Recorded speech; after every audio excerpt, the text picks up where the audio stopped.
Je pense que l'engouement pour le crément de Bourgogne repose sur deux mouvements principaux, à savoir qu'il se boit de plus en plus de bulles dans le monde entier et que les vins de Bourgogne sont aussi très tendance à travers le monde.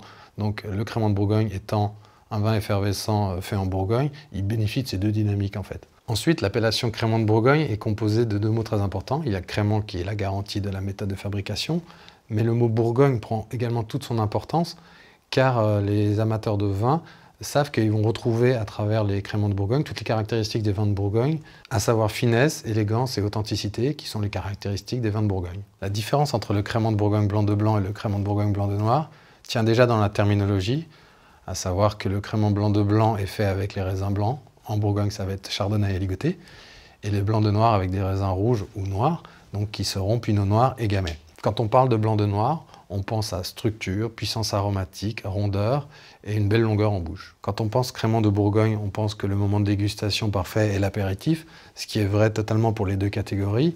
Je pense que le blanc de blanc est très approprié à l'apéritif, mais le blanc de noir, de par sa structure, mérite peut-être de pousser un peu plus loin et de l'essayer sur un repas. Pour parler de l'avenir des créments de Bourgogne, je pense qu'il faut tout d'abord partir du constat de la situation actuelle. L'appellation crément de Bourgogne a une offre très structurée et identifiée par les consommateurs. À savoir, nous avons des créments de Bourgogne qui sont blancs de blanc, nous avons des créments de Bourgogne qui sont blancs de noir, nous avons des créments de Bourgogne qui sont millésimés, nous avons des créments de Bourgogne qui sont rosés. Tout ça sont des catégories auxquelles nos consommateurs sont très habitués. C'est un socle solide sur lequel on peut travailler et que nous devons continuer à l'avenir. À partir de ce socle-là, nous pouvons maintenant nous permettre, dans notre développement futur, peut-être d'explorer des nouvelles pistes. Ces nouvelles pistes, ça va être de développer des cuvées qui sont un petit peu différentes. Le processus de fabrication a plein de détails importants et nous pouvons jouer sur différents leviers.